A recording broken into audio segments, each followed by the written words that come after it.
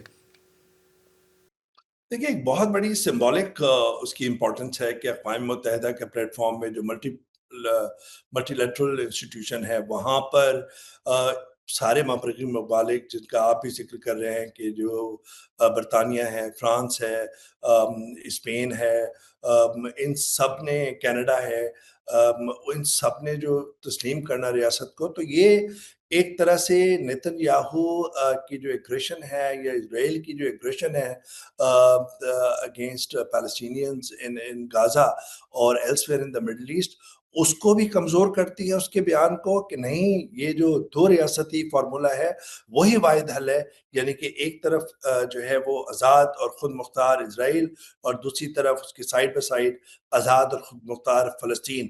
یہی 1993 کے اوسلو ایکارڈز کے اندر، جس کے اندر بل کلنٹن اور یاسر عرفات مرحوم، جنہوں نے ایک بہت تاریخی ایکارڈ طے کیا تھا، اس کی بھی روح سے اور اس کے بعد سے مستقل تو خلاف ورزیاں ہو رہی ہیں، جیو سیٹلمنٹس بن رہی ہیں فلسطینی علاقوں کے اندر۔ تو ایسے میں کیا یہ ممکن ہوگا یا نہیں ہوگا؟ اس پہ تو بہت سوالیہ نشان ہیں کہ یہ فلسطینی ریاست کو قائم رکھنے دیں گے، کیونکہ یہ تو 21 پوائنٹ فارمولا صرف غزہ کی ریہیبلیٹیشن، کنسٹرکشن، اس کے اندر اتنی آبسٹیکلز نظر آ رہی ہیں، تو فلسطینی ریاست کا قیام کس طرح یہ حقیقت بن سکے گا، کس اور طریقے اس سے پر عمل ہو سکے گا؟ اس پہ جو لیکن ان کا سمبولک سگنیفیکنس بہت ہے، recognition of Palestinian state by the western powers اور دنیا کی دوسری طاقتوں کا۔ تو جو اسرائیل کی طرف سے اب ان ممالک کو دھمکیاں دی جا رہی ہیں یا تڑیاں لگائی جا رہی ہیں، وہ اسرائیل کے ساتھ ان کا ریلیشن شپ جو ہے وہ اب اس میں کچھ تبدیلی آنے کی امید ہے؟ کیونکہ یہی ممالک جو ہیں وہ اسرائیل کو اسلحہ بھی سپورٹ کرتے تھے، اسلحہ بھی فراہم کرتے تھے، سپورٹ بھی کرتے تھے۔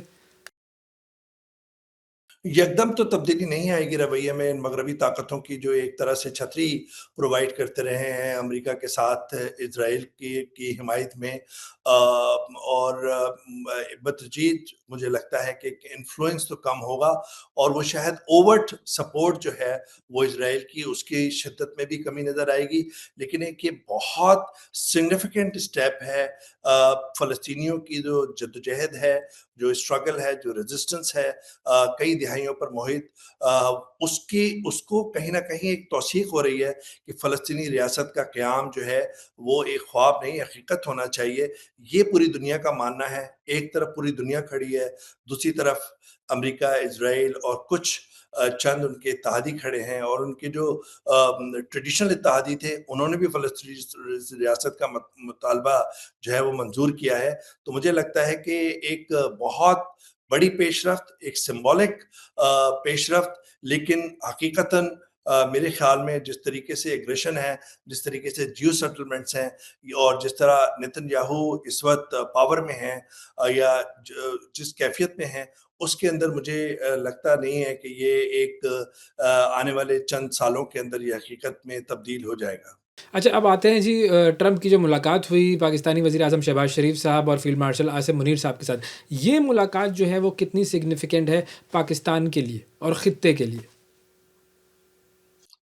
دیکھیے، آپ کے یو این جنرل اسمبلی کے سیشن میں صرف دو بڑی طاقتوں کے ساتھ ملاقات ہونا، دو طاقتوں کے لیڈران سے ملاقات ہونا، ایک ترکی کے طیب اردگان، اور دوسرا ہمارے field marshal general Asim Munir صاحب اور شہباز شریف صاحب۔ اور ان کی آمد سے پہلے جب اوول آفس میں آ رہے تھے تو انہوں نے کہا یہ عظیم لیڈر ابھی ملاقات کے لیے مجھ سے آ رہے ہیں، اور بہت سگنیفیکنس اس کی ہے، اور اس کی جو سگنلنگ ہے وہ پوری دنیا کے اندر خصوص انڈیا کے اندر اس کی سگنلنگ بہت بہت اہمیت کی حامل ہے پاکستان کے لیے. آپ یہ دیکھیے کہ field marshal general Nasir Munir images آپ ذرا آپ اپنے ذہن میں رکھیں اور ناظرین بھی رکھیں کہ جو carpets purple carpets roll out جو جنرل ناصر منیر صاحب اور شہباز شریف صاحب کے لیے ریاض کے اندر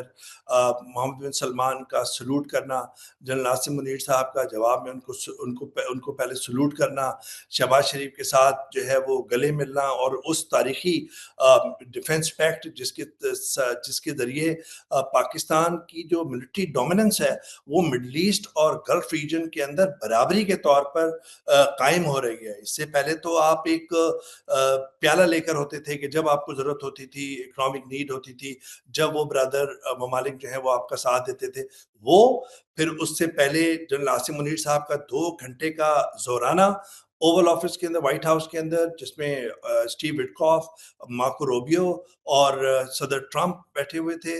اور اس کے بعد جو ایران اسرائیل تنازع کے دوران آپ نے ڈپلومیسی اپنائی اور جس کے ذریعے آپ نے اس تنازع کے اندر ایران کا ساتھ دیا, تو ایران کے صدر مسعود پزشکان صاحب یہاں پر پہلا ان کا دورہ تھا اس تنازع کے بعد اسرائیل کے ساتھ, اور انہوں نے کہا کہ میں پاکستان اپنے شکریہ ادا کرنے کے لیے آئے ہوں. اور تو یہ جو سارے ویژولز ہیں یہ اتنے امپورٹنٹ ہیں, اور پاکستان کا اسٹیچر جو ہے وہ بہت عالمی سطح پر لے آیا ہے پاکستان کو.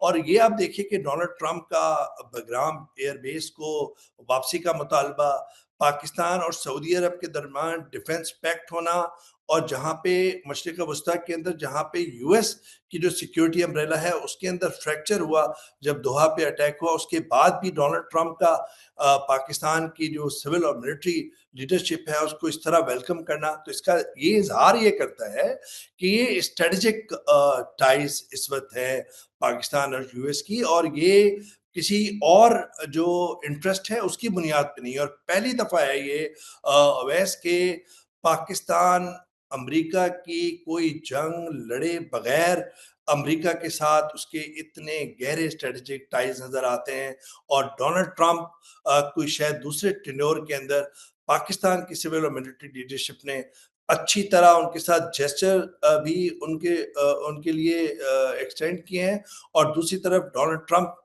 سمجھتے ہیں کہ پاکستان نہ صرف ساؤتھ ایشیا میں بلکہ گلف ریجن اور مڈل ایسٹ کی جو بدلتی ہوئی صورتحال ہے, والیٹائل صورتحال ہے, اس کے اندر پاکستان ملٹری ڈومیننس کے ساتھ شاید فعال کردار ادا کرے گا.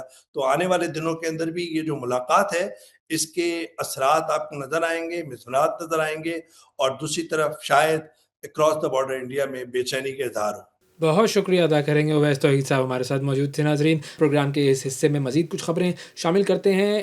اس سے پہلے بات ہو رہی تھی وزیر اعظم شہباز شریف صاحب اور فیلڈ مارشل عاصم منیر صاحب, ان کی امریکہ کے صدر ڈونلڈ ٹرمپ سے ملاقات ہوئی, اور اب اس ملاقات کا جو ہے وہ اعلامیہ بھی جاری کر دیا گیا ہے, اور امریکی صدر کو امن کا علم بردار قرار دیتے ہوئے کہا یہ گیا ہے کہ صدر ڈونلڈ ٹرمپ دنیا بھر میں تنازعات کے خاتمے کے لیے مخلصانہ کوششوں میں مصروف ہیں. اور وزیر اعظم نے صدر ٹرمپ کی جرأت مندانہ, دلیرانہ اور فیصلہ کن قیادت کو سراہا بھی ہے, اور کہا یہ ہے کہ امریکی صدر نے پاکستان اور بھارت کے درمیان جنگ بندی میں سہولت فراہم کی تھی. اور اس اعلامیہ کے مطابق وزیر اعظم شہباز شریف صاحب کا کہنا یہ تھا کہ صدر ڈونلڈ ٹرمپ نے جنوبی ایشیا میں ایک بڑی تباہی کو ٹالنے میں مدد فراہم کی, اور وزیر اعظم نے مسلم رہنماؤں کو اعتماد میں لینے پر صدر ڈونلڈ ٹرمپ کا شکریہ بھی ادا کیا. اور جو اس ملاقات میں پاکستان اور امریکہ کے درمیان تجارتی تعلقات ہے اس میں بہتری پر اطمینان کا اظہار کیا گیا, اور امریکی کمپنیوں کو پاکستان کے آئی ٹی, توانائی اور معدنیات کے شعبوں میں سرمایہ کاری کی دعوت دی ہے. اور اس کے علاوہ پھر وزیر اعظم شہباز شریف نے انسداد دہشت گردی میں امریکی تعاون بڑھانے پر زور دیا ہے,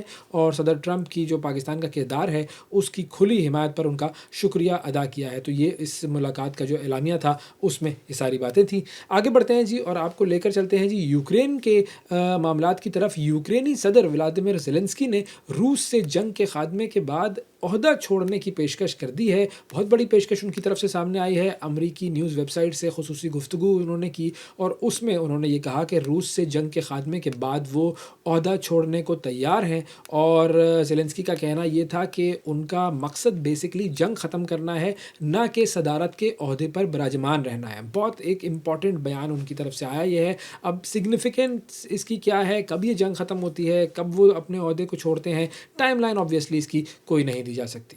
ایک اور خبر سامنے آئی ہے جی, اور وہ ہے جی امریکی ٹیکنالوجی کمپنی مائکروسافٹ کے حوالے سے. مائکروسافٹ نے فلسطینی شہریوں کی وسیع پیمانے پر نگرانی کے لیے استعمال ہونے والی جو ٹیکنالوجی ہے اس تک اسرائیل کی رسائی کو بلاک کرنے کا اعلان کر دیا ہے. اور مائکروسافٹ کی جانب سے کہا یہ گیا ہے کہ کمپنی نے اسرائیلی فوج کی ایک خفیہ انٹیلیجنس یونٹ کو اپنی کلاؤڈ سروسز سے بلاک کر دیا ہے, کیونکہ یہ جو یونٹ ہے یہ فلسطینیوں کی وسیع پیمانے پر نگرانی کے لیے اس پلیٹ فارم کا استعمال کر رہا تھا. اب مائکروسافٹ نے یہ کہا ہے کہ اسرائیل کی جو فوجی خفیہ یونٹ ہے اس نے کمپنی کی AI اور ڈیٹا سروسز کا غلط استعمال کر کے شرائط کی خلاف ورزی کی ہے. اور مائکروسافٹ کے جو صدر ہیں اور جو نائب چیئر ہیں براڈ اسمتھ, ان کا بیان یہ آیا ہے کہ یہ فیصلہ بیسیکلی برطانوی اخبار کی, ایک برطانیہ کا بڑا مشہور اخبار ہے دی گارجین, اس کی ایک تحقیقاتی رپورٹ میں اسرائیلی فوج کی خفیہ یونٹ کی سرگرمیوں کا جب انکشاف ہوا تو پھر اس کے بعد ہم نے یہ فیصلہ کیا. اور اس رپورٹ میں یہ بتایا گیا تھا کہ اسرائیلی فوجی یونٹ 8200 نے